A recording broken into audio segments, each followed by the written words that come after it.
السلام علیکم ورحمۃ اللہ وبرکاتہ. الحمد للہ رب العالمین والعاقبۃ للمتقین والصلاۃ والسلام علی رسولہ الکریم.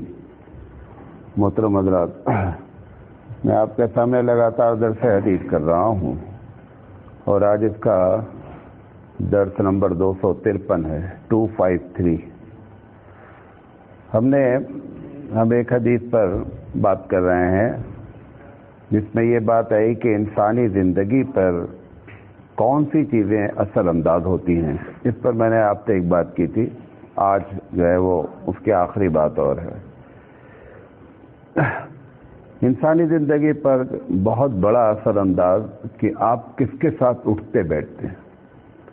اللہ کے رسول صلی اللہ علیہ وسلم نے فرمایا کہ المرء علی دین خلیلہ، کہ اگر کسی آدمی کو اندازہ کرنا ہو تو یہ دیکھیں کہ وہ جس کے ساتھ اٹھتا بیٹھتا ہے وہ کیسا آدمی ہے. جیسا آدمی وہ ہوگا ویسا ہی اس کو بھی آپ سمجھنے کی کوشش کریں. تو پتہ یہ چلا کہ انسانی زندگی پر بہت بڑا اثر ہوتا ہے کہ آپ جس کے ساتھ اٹھتے بیٹھتے ہیں. ایک مرتبہ اللہ کے رسول نے اپنی اس بات کو اور سمجھانے کے انداز میں سمجھایا. فرمایا کہ دیکھو، اگر ایسے آدمی کے پاس بیٹھتے ہو جس کی دکان یا جس کے جو مشک کا بیاپاری ہے، جو مشک ہوتی ہے خوشبو، تو اللہ کے رسول صلی اللہ علیہ وسلم نے فرمایا کہ اگر اس کے ساتھ اٹھتے بیٹھتے ہو تو چاہے مشک خریدو یا نہ خریدو، لیکن وہ مشک کی خوشبو تم کو خود بخود کیا ہے ملتی رہے گی. پھر آپ نے اسی کے ساتھ یہ بھی فرمایا کہ اگر ایسے آدمی کے ساتھ بیٹھتے ہو جو بھٹی کا کام کرتا ہے، لوہا وغیرہ تپاتے رہتے نا، فرمایا کہ اگر ان کے ساتھ اٹھتے بیٹھتے ہو تو چاہے کچھ اثر ہو نہ، لیکن اس کے چنگاری کپڑے کو کیا کرے گی، ضرور جلاتی رہے گی. تو اس طریقے سے انسانی زندگی پر اس بات کا بڑا اثر پڑتا ہے. اس لیے قرآن کریم نے یہ بات کہی کہ یا ایھا الذین آمنوا اتقوا اللہ،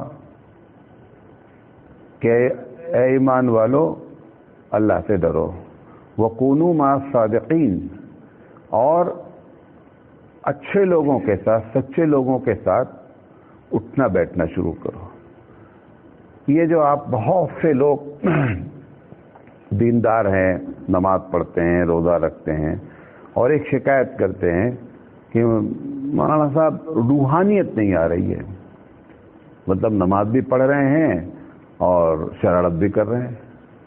حالانکہ جب آدمی عبادت گزار ہو جاتا ہے تو وہ اندر سے بدلتا ہے، اور اس کے بعد اس کا جو دوسرا مرحلہ ہوتا ہے کہ آدمی کو اندر سے روحانیت محسوس ہوتی ہے. روحانیت کیا چیز ہے؟ روحانیت ایک فیل کرنے والی چیز ہے، محسوس کرنے والی چیز ہے. یہ ہے کہ پریشانی آئے گی تو آپ گھبرائیں گے نہیں، اس کا مطلب آپ کو روحانیت نصیب ہے. اچانک نقصان ہو گیا بہت بڑا، آدمی بے نیاز دکھلائے گا، یہی منظور تھا.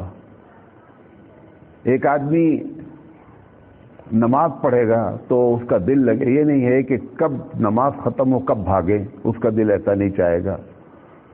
عین وقت پر نماز میں نہیں آئے گا کہ ابھی چلو ابھی گھر میں ہوتا کیا ہے، کچھ لوگ بیٹھے ہوئے ہیں نماز کے لیے بیٹھے ہیں، ابھی 3 منٹ باقی ہے، ابھی 2 منٹ باقی ہے، ابھی 2 منٹ باقی ہے. وہ اس کو وہ کیفیت نہیں ہوگی، وہ جلدی سے جلدی مسجد آنے کی کوشش کرے گا. جب کبھی بازار جائے گا تو سب سے پہلے اس کا دھیان میں آئے گا کہ جب بازار جانے میں کہیں ایسا تو نہیں ہو رہا ہے کہ نماز چھوٹ جائے گی ہماری. وہ اگر یہ کیفیت ہوتی ہے تو اس کا مطلب کہ آپ کے اندر روحانیت موجود ہے. اور اگر یہ کیفیت نہیں ہے تو ٹھیک ہے، میں نہیں کہہ رہا ہوں کوئی گنہگار ہے، لیکن وہ جو آپ شکایت کر رہے ہیں روحانیت کی، وہ یہی روحانیت، یہی معاملہ ہے. اللہ کے رسول صلی اللہ علیہ وسلم کا ایک مرتبہ کا واقعہ ہے، یا اور بھی ہوگا، میرے علم میں ایسا ہے، صحیح حدیث ہے کہ اذان ہوئی تو آپ فوراً نکلے گھر سے، تو اذان ہوتے ہی آپ کے اوپر ایک کیفیت ہو گئی. تو سامنے اب چھوٹا سا گھر ہے، کوئی بہت بڑا گھر تو ہے نہیں، سامنے حضرت عائشہ صدیقہ رضی اللہ تعالیٰ عنہا آئیں تو حضور صلی اللہ علیہ وسلم پوچھتے ہیں تم کون ہو؟ کس سے پوچھتے ہیں؟ حضرت عائشہ سے پوچھتے ہیں کہ تم کون ہو؟ تو انہوں نے کہا کہ اب وہ بھی پریشان ہو گئی. تو انہوں نے کہا کہ میں ابو بکر کی بیٹی عائشہ ہوں. کہا اچھا ٹھیک ہے. اور آپ سیدھے جو ہے مسجد میں چلے گئے. یہ کیا ہے؟ یہ ایک اس نماز کی کیفیت ہے کہ آدمی کو ہر وقت اس کی فکر ہے. ہمارے تایا مولانا ارشاد احمد صاحب اللہ ان کو وریق رحمت کرے، قاری طیب صاحب جو دارالعلوم دیوبند کے وائس چانسلر رہے 40 سال تک، انٹرنیشنل آدمی تھے. وہ کہتے تھے کہ مولانا ارشاد کے اتنا نماز کا پابند پوری دنیا میں کوئی نہیں ہے. وہ کوئی بھی بات کرتے تھے، کوئی بھی بات کریں تو اس میں سب سے پہلے کون سی چیز ہے؟ نماز ہے. مطلب آپ ان سے ملاقات کرنے گئے، اچھا تو آپ اس وقت کہاں جا رہے ہیں؟ اب تو نماز کا وقت ہو رہا ہے. مولانا زکریہ علیہ الرحمہ کے جو لڑکے ابھی انتقال ہوا، مولانا طلحہ صاحب خود اللہ والے آدمی. طلحہ صاحب جو ہے وہ بڑے والد سے ملاقات کرنے گئے. 11:30 بجے تھے، جمعہ کا دن تھا. تو یہ نکلے. اچھا ان کو بھی نظر نہیں آتا تھا، بڑے والد کو بھی. 40 سال تک مولانا ارشاد صاحب نے اذان بغیر وضو کے نہیں سنی. یعنی جب اذان ہوتی تھی تو وہ باوضو ہوتے تھے. وہ نکلے تو سامنے دروازے پہ حضرت مولانا طلحہ صاحب اللہ ان کو بھی غریق رحمت کرے. تو کہا کہ میں طلحہ ہوں. کہا حضرت آپ سے مصافحہ کرنے آئے ہیں. کہا کہاں جا رہے ہیں؟ کہا سہارنپور جا رہے ہیں. کہا 11:30 بج رہے ہیں، جمعہ کا وقت ہو رہا ہے. صحابہ جمعرات سے جمعہ کی تیاری کرتے تو تم 11:30 بجے یہاں سے سہارنپور جا رہے ہو؟ چلو میرے ساتھ. اور ان کو فوراً اسی حالت پہ لے کر کے وہ مدری مسجد میں لے کر جا کر کے بیٹھ گئے. تو نماز ایک سکون کا بہت بڑا ذریعہ ہوتا ہے کہ اگر آدمی نماز کی پابندی کرے. ہم تو یہ سمجھتے ہیں کہ ہم نماز پڑھ لیتے ہیں، یہ ٹھیک ہے، فرض ادا ہو جاتی، لیکن نماز سے دلچسپی ہر وقت تو نماز کا شیڈول میں اس کا کیا ہے؟ دخل رہنا چاہیے. نماز کا پروگرام بنا رہے ہیں تو نماز، ہماری فلائٹ اتنی بجے ہے، ہم وہاں پہنچیں گے تو راستے میں کون سی، ایک مجبوری ہے کہ کوئی دوسری فلائٹ ہی نہیں ہے. لیکن جن کو نماز کا ہوتا ہے نہیں، یہ والی فلائٹ نہیں لیں گے، یہ والی لیں گے، یہ ٹرین نہیں لیں گے، یہ والی لیں گے، کیونکہ اس کو ایک چیز کیا ہے؟ دھن سوار ہے. تو یہ جو سکون ہے نا، یہ اس نماز سے حاصل ہوتا ہے. اسی لیے اللہ کے رسول صلی اللہ علیہ وسلم، اب حدیث نقل کر رہا ہوں، کوئی بھی چیز ہوتی تھی، آندھی آئی نماز کے میں کھڑے ہو گئے، اچانک مصیبت آئی کوئی، نماز کے لیے کھڑے ہو گئے، کسی بڑے کام کے لیے جا رہے ہیں، نماز کے لیے کھڑے ہو گئے. آپ اگر نکالیں گے تو ایسے 20 حدیثیں ہیں جو حبیب مصطفیٰ صلی اللہ علیہ وسلم گویا اپنا ہر مسئلہ کس سے حل کر لیتے تھے؟ نماز سے حل کر لیتے تھے. ابھی ہمارا دیکھیں سب الٹا معاملہ ہے.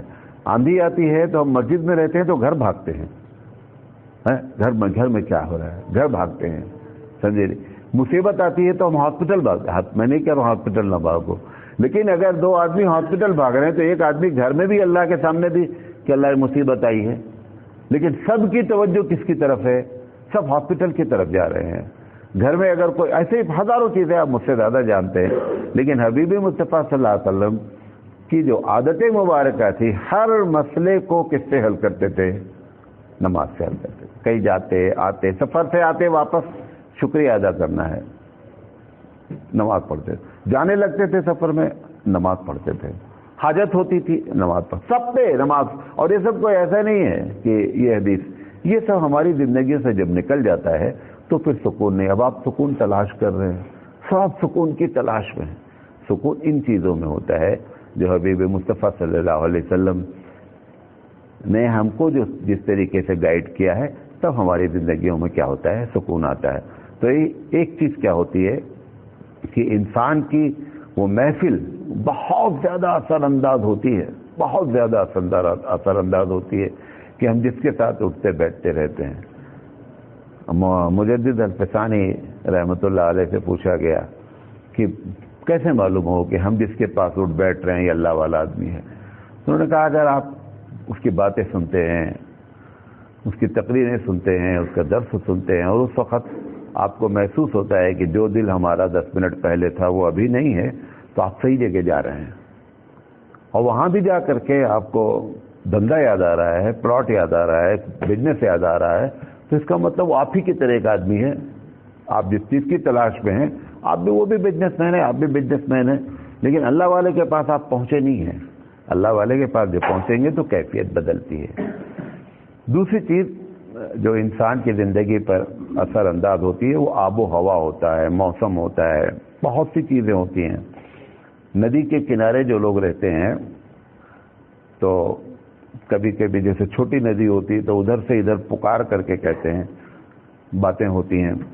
گھاگرا ندی کے دونوں طرف آبادی ہے، میں اپنا تجربہ بتا رہا ہوں، دونوں طرف گاؤں ہے، درمیان میں ندی بہتی ہے، وہاں دونوں طرف گاؤں والے بہت زور زور باتیں کرتے ہیں، اور عام طور پر بھی بات کریں گے تو بہت زور دھیرے باتیں کریں گے۔ وجہ کیا ہے کہ ان کی عادت ہے، وہ کمیونیکیشن جو کرتے رہتے ہیں تو وہ تیز تیز بولنے کی کیا ہو گئی ہے، وہ عادت ہو گئی ہے۔ آپ سے دھیرے دھیرے بات کرنے کے لیے بولے تو ان کا ایک بڑا مسئلہ ہے۔ علامہ ابن خلدون ہمارے یہاں اسلامی تاریخ میں ایک بہت بڑی شخصیت ہے، بہت بڑا آدمی ہے، اور بڑی کتابیں ہیں۔ تو اس نے لکھا ہے کہ جو لوگ اونٹ چراتے ہیں اور اونٹ کے ساتھ رہتے ہیں تو ان کے مزاج میں کیا ہوتی ہے، سختی ہوتی ہے، اور جو لوگ بکری چراتے ہیں ان کے مزاج میں کیا ہوتی ہے، نرمی ہوتی ہے، کیونکہ بکری جو ہے ایک ایسا جانور ہے، ستاتی بہت ہے بکری۔ اسی لیے حدیث میں آتا ہے کہ اکثر و بیشتر انبیاء نے بکریاں چرائی ہیں۔ بکری چرانے والے کے مزاج میں نرمی بہت رہتی ہے، اور اونٹ چرانے والے کے مزاج میں سختی بہت ہوتی ہے۔ تو اس نے ایک تجربہ کیا، ابن خلدون نے خود کا اپنا تجربہ بتایا تھا کہ میں ہاتھی کا گوبر لے آیا اور اس کو سکھا کر کے باریک کر لیا، اور اس کو جو ہے نا مرغی کو جو انڈا بٹھاتے ہیں تو پہلے گوبر رکھ دیا، اور گوبر رکھنے کے بعد پھر مرغی کو اس کے اوپر بٹھا لا، تو 28-29 دن میں بچے نکلتے ہیں، وہ ایک الگ پروسیس ہے۔ تو یہ دیکھنا یہ چاہتا تھا کہ گوبر کے اثرات بچے پر پڑتے ہیں یا نہیں، کیونکہ بڑا جانور ہے، مرغی چھوٹی جانور ہے۔ تو کہتا ہے کہ جب وہ بچے نکلے، جتنے بھی بچے نکلے وہ بہت بڑے بڑے سائز کے نکلے، مطلب جب بڑے ہوئے تو بہت بڑے بڑے سائز کے ہوئے۔ تو اس نے لکھا ہے کہ وہ جو گوبر ہم نے رکھا نا، اس کے اثرات ان بچوں پر اور انڈے پر پڑے اور بچے ایسے ہوئے۔ تو یہ ایسے ماحول کا اثر بھی ہمارے اوپر، آب و ہوا کا اثر ہوتا ہے، حتیٰ کہ مٹی کا اثر ہوتا ہے کہ کس جگہ کی مٹی میں آپ رہتے ہیں، اٹھتے ہیں۔ بات جگہ کہتے ہیں نا، نہیں بھائی وہ گاؤں والے جو ہیں وہ ٹھیک نہیں ہیں، وہ کیا ہے، حالانکہ اس میں سب نہیں خراب ہوتے ہیں، اکثریت لیکن ایک مزاج کی ہوتی ہے، نہیں فلاں گاؤں میں شادی نہیں کریں گے، وہاں کی لڑکیاں جو ہے نا وہ بہت تیز ہوتی ہیں۔ سب نہیں تیز ہیں، لیکن اکثر و بیشتر کیا ہوں گی، تیز ہوں گی۔ جیسے کچھ شہر ایسے ہیں، میں نام نہیں لوں گا، لوگ ناراض ہو جائیں گے، آپ کے کرناٹک میں بھی 2-3 شہر ہیں کہ اگر آپ وہاں کی لڑکیاں شادی کریں گے تو وہ کوشش کریں گے کہ گھر جوائیں رہیں، آپ کو آنے نہیں دیں گے، وہ وہیں رکھیں گے۔ کیوں؟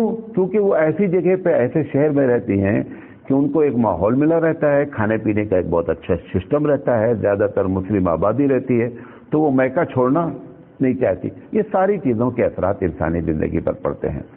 آخری چیز، سب سے خطرناک اثرات جو پڑتے ہیں وہ ماحول کے پڑتے ہیں۔ آپ دیکھیں، ہم لوگ اپنی مثال دیتے ہیں تو ہم کو ہمارے پاس یعنی اسلام میں مسلمانوں کے پاس ایک ایسی قوم ہے یہ مسلمان کہ اس کے علاوہ پوری دنیا میں کوئی بھی ایسی کمیونٹی نہیں ہے کہ دھارمک لحاظ سے اتنا زیادہ گائیڈینس موجود ہو۔ یہ سمجھے میری بات، جو بھی مذہب دنیا میں پائے جاتے ہیں، جین ہو، بودھ ہو، سکھ ہو، ہندو، جتنے بھی ہیں، کسی کے پاس گائیڈ لائن جو ہے نا کمپلیٹ تو درکنار ہے، 20% بھی نہیں موجود ہے۔ جو کچھ بھی وہ کر رہے ہیں وہ اپنی منمانی جو جی چاہتا ہے، جس کا دل چاہتا ہے، جیسے چاہتا ہے ویسے کرتا رہتا ہے۔ ابھی آپ کسی کے پاس پوچھیں کہ آپ کے پاس حرام کیا ہے، آپ کے پاس جائز کیا ہے، آپ کے پاس مکروہ کیا ہے، آپ کے پاس مکروہ تحریمی کیا ہے، مستحب کیا ہے، سنت کیا ہے، مباح کیا ہے، کچھ بھی نہیں پتا ہے، کیونکہ کوئی گائیڈ لائن نہیں ہے۔ سب سے زیادہ گائیڈ لائن جس کے پاس موجود، بلکہ کمپلیٹ گائیڈ لائن موجود ہے، وہ اسلام ہے، جو حبیب مصطفیٰ صلی اللہ علیہ وسلم کے ذریعے ہم تک پہنچا۔ ہر لحاظ سے گائیڈ لائن موجود ہے۔ مطلب قرآن مجید کو اللہ نے اپنے ذمے لے لیا کہ سب سے بڑی گائیڈ لائن کون ہے، وہ قرآن کریم ہے، اس کی حفاظت کی ذمہ داری اللہ نے لے لی۔ حبیب مصطفیٰ کی سنتیں، حالانکہ بہت سی سنتیں ایسی ہیں جو ایک ہی مسئلے میں آپ نے 2 یا 3 مرتبہ ایک کام کیا، وہ 2-3 جو الگ الگ کیا وہ بھی محفوظ ہے، نیچے سے لے کر اوپر تک محفوظ ہے۔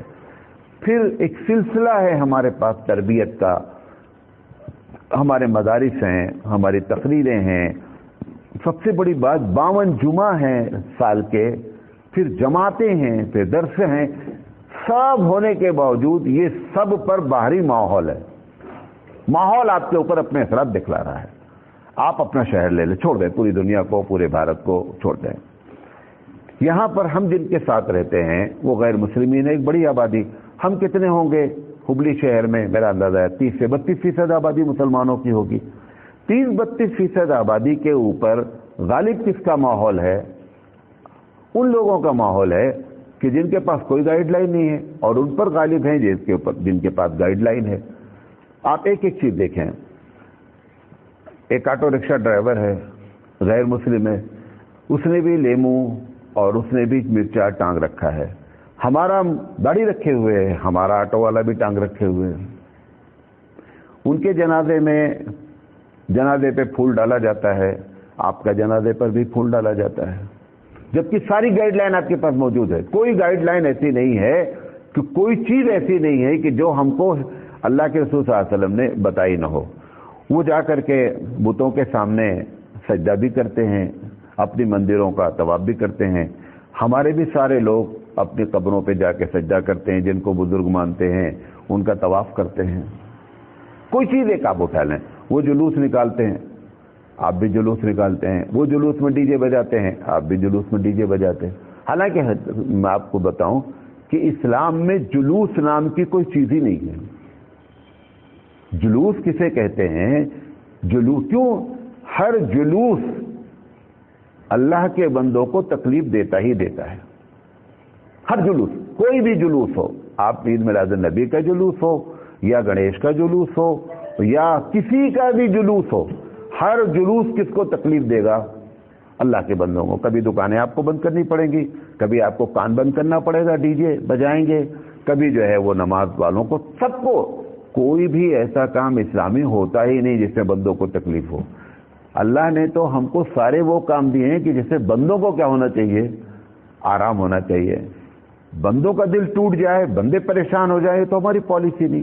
نفلی روزہ اگر آپ نے رکھا ہے، روزہ عبادت ہے، اور ایک ایسے دوست نے دعوت دے دی کہ اگر آپ اس کی دعوت نہیں جائیں گے تو وہ برا مانے گا، اس کا دل ٹوٹے گا۔ اللہ کے رسول نے فرمایا کہ روزہ توڑ دینا لیکن دل نہیں توڑنا۔ نفلی روزہ توڑ دیں، اس کا دل نہیں توڑیں۔ جہاں پر انسان کے دل کو آرام پہنچانے کا اتنا بڑا شیڈول ہو، وہاں پر ہم اس طریقے سے کیوں؟ کیونکہ ماحول سے متاثر ہو گئے۔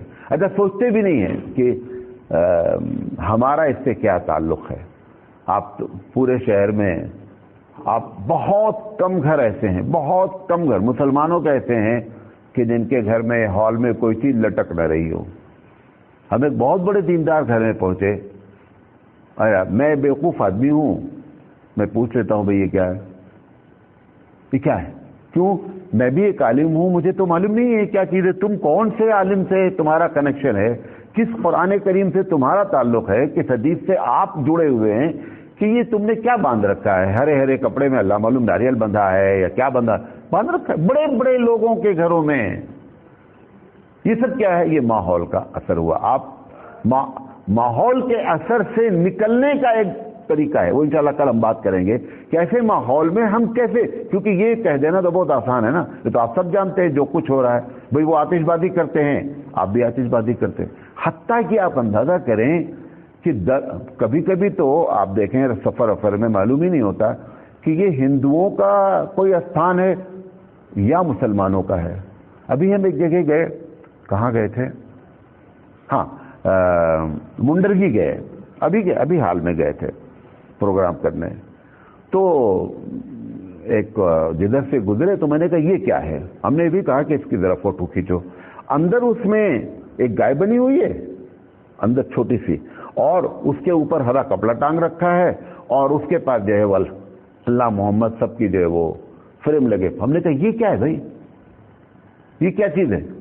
چلو وہ محبوب سبحانی کا کٹا, اس میں تو کچھ بھی نہیں ہے, اس میں تو تم نے کچھ رکھ دیا, یہ کیا چکر ہے؟ اب وہ درخت پر وہ کپڑے لپیٹتے ہیں, آپ بھی لپیٹتے ہیں. وہ درخت کی پوجا کرتے ہیں, آپ بھی درخت کی پوجا کرتے ہیں. کوئی چیز, میں آپ ایک دن بیٹھ جائیں صبح, اپنی زندگی کو دیکھ لیں, اپنے ماحول کو دیکھ لیں, کون سی چیز ایسی ہے جو آپ کے غیر مسلمین میں موجود ہے اور ہم میں موجود نہیں ہے؟ کوئی چیز نہیں ہے. جیسے پھول ڈالا جاتا ہے جنازے پر, عرب میں پھول ہوتا ہی نہیں. سوچنا چاہیے تھوڑا سا لاجک کہ عرب بیچارے 50-50 کلو پھول کی چادر کہاں سے لائیں گے؟ وہاں تو بہت سے لوگ مر گئے جنہوں نے گلاب نہیں دیکھا یار. بھائی اب چلو ہو گیا, ورنہ ایک ایسا بھی زمانہ گزرا ہے کہ گلاب نام جانتے تھے لیکن گلاب بیچارے جانتے نہیں تھے کہ گلاب ہوتا کیسے ہے, اور آپ نے گلاب کی چادریں ڈالی اٹھا کر کے. کوئی خبر نہیں چھوڑا جس پہ پھول نہ ڈالیں, کوئی شب بارات نہیں جس پہ آپ پھول نہ ڈالیں. کہتے تھا وہ پھول جب رہتا ہے تو درود پڑتا ہے. مجھ سے ایک صاحب کہنا لگے, ہم نے کہا جب گنیش کے اوپر پڑتا ہے تو کیا پڑتا ہے؟ اس بیچارے کو کیا معلوم کہ ہم قبر پہ پڑے ہیں یا گنیش جی کے اوپر پڑے ہیں, اسے کیا معلوم ہے؟ اس پھول کو کیا معلوم ہے؟ اگر اس کی عادت کہتے ٹوٹنے کے بعد وہ درود پڑتا ہے, تو ہم نے کہا اسے کیا معلوم بیچارے, وہ ٹوٹ گیا تو گنیش پہ جب چڑھایا جائے گا تو بھی پڑھے گا درود بیچارہ, اور جب قبر پہ چڑھایا جائے گا تو بھی درود پڑھے گا. ایسی باتیں کہ اللہ تعالیٰ سے لگتا ہے کہ بدھی نام کی کوئی چیز ہی نہیں ہمارے پاس. یہ ماحول کا اثر ہے. تو ایک دو چیزیں نہیں ہیں, شادی ہے, بیاہ ہے, سب کچھ, کوئی بھی چیز ایسی بچی نہیں ہے کہ جو آپ یہ کہیں بھیا یہ 24 کیرٹ اسلامی طریقہ ہے. یہ ماحول نے ہم کو متاثر کیا ہے. انشاءاللہ کل ہم زندگی رہے گی تو اس ماحول سے نکلا کیسے جائے, کیا ترکیب اختیار کی جائے کہ اس ماحول سے ہم اپنے آپ کو بچا سکیں. کرنا ہے وہ کام, نہیں کریں گے آنے والی نسلیں اور برباد ہوں گی. اب جیسے ابھی پوچھنے لگتے ہیں, خاص کر جماعت کے لوگ بیچارے جو لوگ سنت پر عمل کرنا چاہتے ہیں, وہ پوچھتے ہیں کہ مولانا صاحب نکاح کا صحیح طریقہ بتا دیجئے.